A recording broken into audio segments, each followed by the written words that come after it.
Welcome into the Commanders Report. I'm your host, Jack Sperry, and today and this week we have been covering this team from Radio Row here in New Orleans. And guess who else was here this week? Myles Garrett, and he is telling anybody who is willing to listen how much he would like to play with Jayden Daniels right here in the nation's capital for the Washington Commanders. We'll talk about that at the top of today's show. Then we'll get into another potential cornerback trade target that the Washington Commanders could go after here, and he may be requesting a trade here soon. So keep your eye on that. Before we get into the content today, make sure you guys click that subscribe button. We've been here in New Orleans. Joey Peterson has been helping me out as well in Dallas. We're going to have a bunch of great Commanders content coming your way throughout the week and throughout the offseason. And if the Commanders end up trading for Myles Garrett, we will have you covered with extensive breaking news coverage live right here on the channel. So if you haven't already, go ahead and click that subscribe button for in-depth, extensive Commanders coverage every single day for free. Okay, now let's get into Myles Garrett, and let's just face facts here, guys. Myles Garrett is going to dominate the Washington Commanders media space here over the next couple of weeks, all right? So just get used to it. But Garrett has hinted on multiple different programs right here in Radio Row in New Orleans that he wouldn't mind playing with Jayden Daniels and the Washington Commanders. This is what he had to say to Sports Illustrated yesterday. I've thought about the squads that could use a guy like me. I think the Commanders are amongst them. I think they need a pass rusher. I think that's something they dearly missed in the playoffs in some of their big games. I feel like I could fill that role. Hell yeah, you can fill that role, Myles. Absolutely. I mean, yes, don't get me wrong. Dante Fowler Jr., he's fine. Cleveland Ferrell had some good games down the stretch. Dorrance Armstrong had some nice plays down the stretch as well. Getting a guy like Myles Garrett is a completely different freak athlete in there, and he could absolutely make a huge impact. Myles Garrett also said this on a different program yesterday afternoon. Absolutely, I'd like to play for the Commanders. Any playoff team or any championship team, they're going to have a quarterback, a good quarterback. You've seen some game managers go out there with a great defense and win it all, but if you want to consistently be at the top, you got to have a really good quarterback. And guess what, Myles? The Washington Commanders just drafted, arguably the best rookie quarterback in the history of the National Football League in Jayden Daniels, and he still has 4 more years on his rookie contract with contract control. So, hey, Myles, if you want to come over here, we can pay you all that money while we're paying this phenomenal young quarterback, rookie quarterback numbers in terms of the cap hit, and I think that he would be absolutely happy here with the Washington Commanders. Now, my take on the potential Myles Garrett stuff here in Washington is that I think that there's no other player in free agency or via trade that the Washington Commanders could get this offseason that would make their team better, and specifically their defense. It is a huge position of need. This team does not have a true bona fide number one edge rusher, and yes, it's going to be expensive, all right? You're going to have to pay him the largest defensive contract in the history of the National Football League. Guess what? The Commanders have the cap space to make that happen, and then you're also going to have to give up probably at least 2 first-round draft picks to be able to go get Myles Garrett. But personally, guys, I'm okay with letting go of 2 first-round draft picks here because you have Jayden Daniels, right? You're not going to be using that first-round draft pick on, like, say, a quarterback or a number one wide receiver. You have Terry McLaurin here. You got Marshawn Lattimore, who this coaching staff believes in as their number one cornerback. The kind of the piece that you're missing is, yes, you need to bolster up the offensive line as well, but the star piece that they could add is a true star edge rusher. I think Myles Garrett can certainly fit that bill, and for me personally, I'd be willing to give up 2 first-round draft picks in order to make it happen. So let me know down there in the comments section, would you accept this trade? Give me an A for accept or D for decline. This is going to be the pinned comment on today's show. So in just a second here, I'm going to tell you about our sponsor today at Prize Picks. And while I'm talking about Prize Picks, go down there in the comments section and let me know if you would trade 2 first-round picks in a row for Myles Garrett. And now let's have a word from our sponsor here at Prize Picks, which is the best place to get real money sports action for the big game. And I know what big game you guys know what I'm talking about here. Join over 10 million members and sign up today. Prize Picks invented the flex play, which means you can still cash out if your lineup isn't perfect. You can double your money even if one of your picks doesn't hit.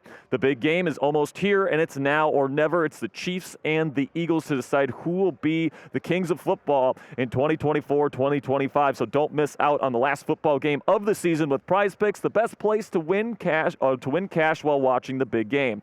Prize Picks is also giving away a free pick for the big game where one of the starting quarterbacks will only need to throw 1 yard to win. If you're correct on at least one more stat projection, you can win real cash. So, for example, you guys can take the Patrick Mahomes free square there. Then all you have to do is get another projection right. Let's say Saquon Barkley anytime touchdown. If you get that projection right, then I think that's probably a pretty good bet there, producer Sam, right there. You guys can get some money with our friends at Prize Picks. Download the app today. Use code CLNS to get $50 instantly after you play your first $5 lineup. That's $50 instantly after you play your first $5 lineup when you download the Prize Picks app today. Prize Picks, run your game. So another Cleveland Brown that could be hitting the trade market here is none other than Denzel Ward, who said right here in New Orleans on Radio Row yesterday that if Myles Garrett wants out and if he ends up getting traded, then he may end up requesting a trade in his own right. Mary Kay Cabot, who covers the Browns, said Denzel Ward tells Cleveland.com that if the Browns trade Myles Garrett, he'll question whether or not he wants to stay with the Browns organization. So if the Commanders end up acquiring Denzel Ward to be the next cornerback here in this defense led by Dan Quinn and Joe Witt Jr. The cap hits here, they're pretty significant, all right? Next year, it's not so bad at $14 million, especially for a guy of Ward's caliber, a Pro Bowl caliber guy. But then 2026 and 2027, that balloons up to $20 and then $20.5 million. Now, that's actually not that much from a Washington Commanders perspective, especially when we're talking about one of the best corners in the National Football League, but it's not chump change, right? $20 million is $20 million. And, I would love for Denzel to be here in Washington. I think he'd be a great fit in Joe Witt Jr. and Dan Quinn's defensive scheme. But personally, if I'm going to be going out after a big-time Browns defender to add to this defense, I'm not looking to add a corner. This team believes in Marshawn Lattimore moving forward, and this team, I think, needs more of a true number one pass rusher, kind of like a Myles Garrett, over a true number one corner like a Denzel Ward. So would I like to have him here? Absolutely. Can the Commanders theoretically afford him? Yes, but I think that Myles Garrett's going to be massively expensive, both from a cap perspective and from a draft pick perspective. So if I'm targeting one Cleveland Brown defensive player this offseason, it's not even close, ladies and gentlemen. It is Myles Garrett. So who's your guy? Let me know down there in the comments section. What is one player that you really want to add to the Commanders roster this offseason? Is it Myles Garrett? Is it Denzel Ward? Is it somebody else? T. Higgins? There's lots of options out there, guys. Who's a player that you really want to add to this Commanders roster, whether it be free agency, trade, draft? Doesn't matter. Who's a player you want to add? Let me know down there in the comments.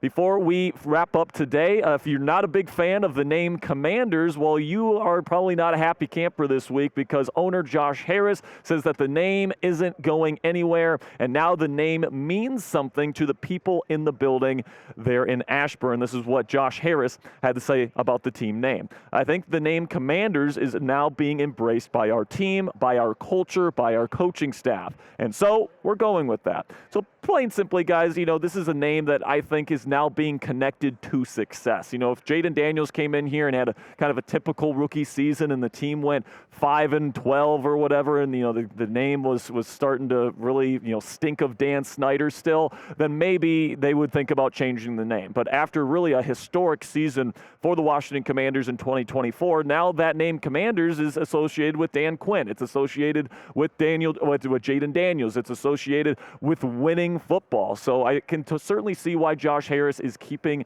this name around, and I do not expect them to change it anytime soon. So let me know down there in the comment section. Grade the name. Did the success this season kind of warm you up a bit to the name Commanders? Let me know down there in the comment section. Give the name Commanders a grade for me, A, B, C, D, or F. For me, it's fine. I'll give it a B+, and as long as this team keeps winning, that grade's only going to go higher and higher. So make sure you guys click that subscribe button if you haven't already.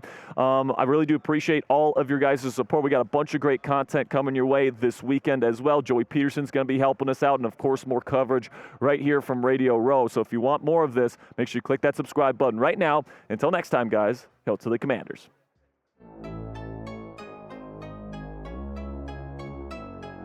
Boom.